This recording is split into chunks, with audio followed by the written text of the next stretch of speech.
They just think that they're better than everybody else, and they are held to a much higher standard. And and the coaches, especially,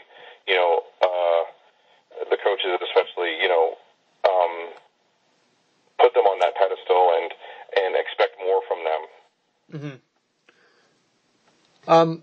From your position as being a coaching liaison, what do coaches typically go to towards about, I guess, I don't know, complaints about parents? Is there anything that kind of sticks out, any kind of commonalities that occur? Sorry, with what? Is there anything that comes up again and again when coaches come to you about discussing with parents? Is it something that sticks out? I haven't really even the first year when I was the coach's liaison, I didn't last that long into the season, so I never actually had to deal with any issues. Okay.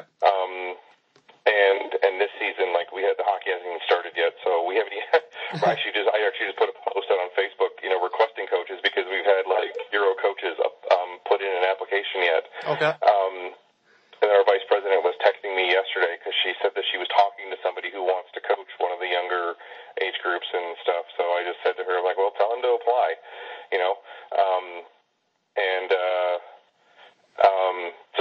So nothing has come up yet. But I would say, in terms of what parents might talk to me about is ice time. Mm-hmm.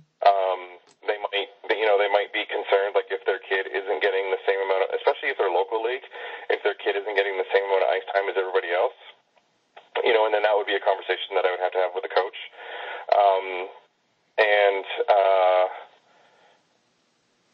And that would be about it, I think, is just, I think ice time would be the biggest concern that parents would have. Okay. Parents don't really, I've never heard it, being in the stands or whatever. I've never heard of any parents, sort of complaining about, why is my kid playing with that kid and that kid?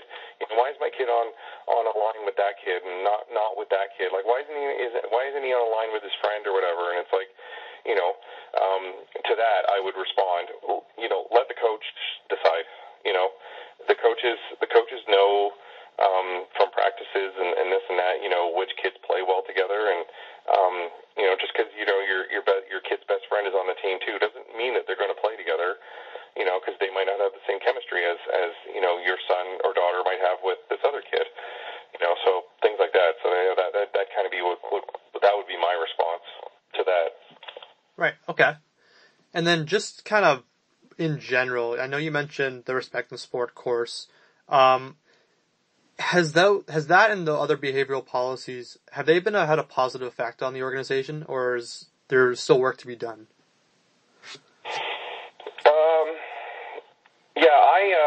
I've said this in the past, is that you pay to take that Respect in Sport as a parent, mm-hmm. and then you also take the Respect in Sport as a coach, as an administrator, and you pay for those courses.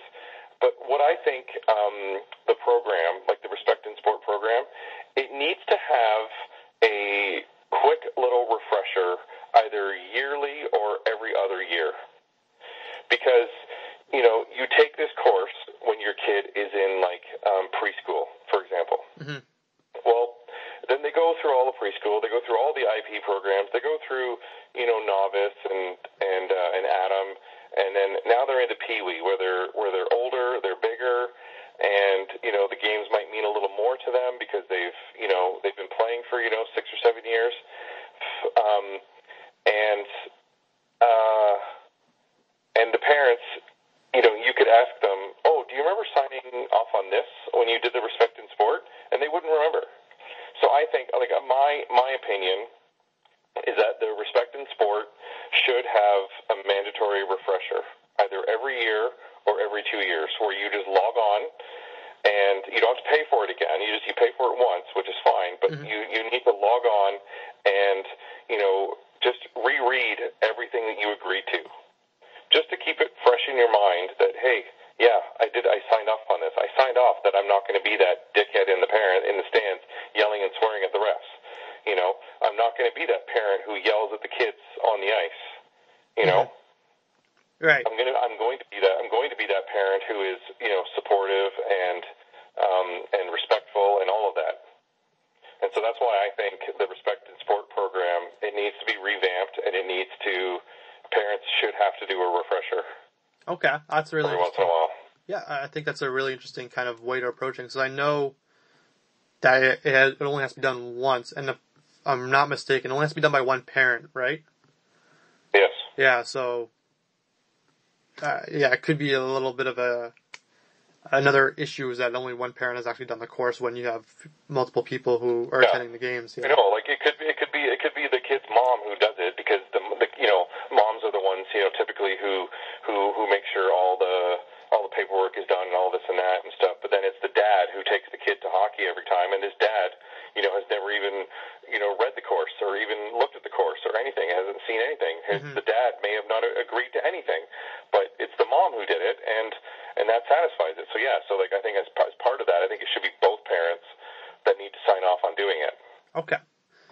Yeah, I think that's definitely an area that needs to be looked at with that program for sure. Do you think there's an impact between, you know, parents or spectators, you know, behaving inappropriately in the stands and that affecting the participation rates of players in minor hockey? Is that something that you've seen or heard of?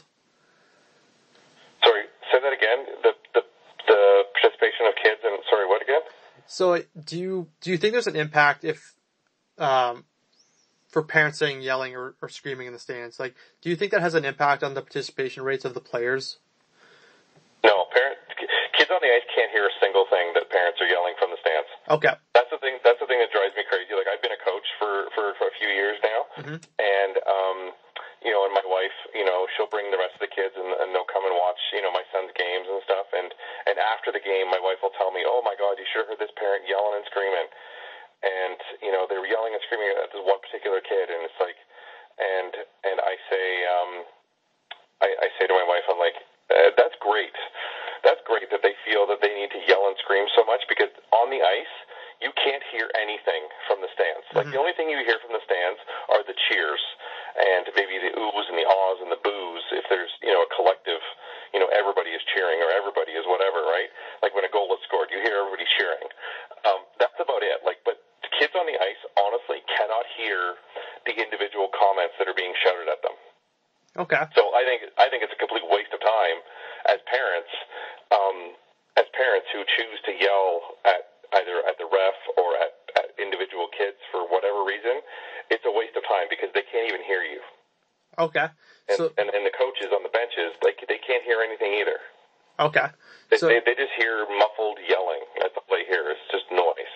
Okay. So that was kind of my next question, is that, do you think it impacts the referees or the coaches in the same way? No. No? Okay. I don't, to answer your other question there, I don't think all the yelling and screaming that comes from the stands really affects the participation rates of the kids. Okay. I think what affects the kids' participation is whether or not they're having fun, like with their team, if they're enjoying playing hockey and they're getting all the opportunities to try new things and to be out on the ice and to have those chances to score or whatever. I think that's what affects their participation more than anything. Okay. Like if my son, for example, if in his third year of hockey we kept him in Arthur and he was on a rep team again, and let's say it was the same coach and he still got benched, well then his next year, chances are he's going to say, "I don't want to play because I'm just going to get benched. I don't want to play anymore." So, you know, so that would be something that would affect his participation. But as far as, you know, any yelling and screaming coming from the stands, I don't think that affects the kids' participation at all. Okay.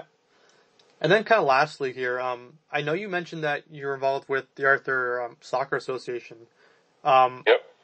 Are you involved with that, and are you involved in any other sports? And do you see similar policies or behavior exist within them compared to hockey? In soccer, no, not at all. Like, soccer is like it's a community league. Like, we don't have any refs. We don't have really organized games. It's just with the younger kids, it's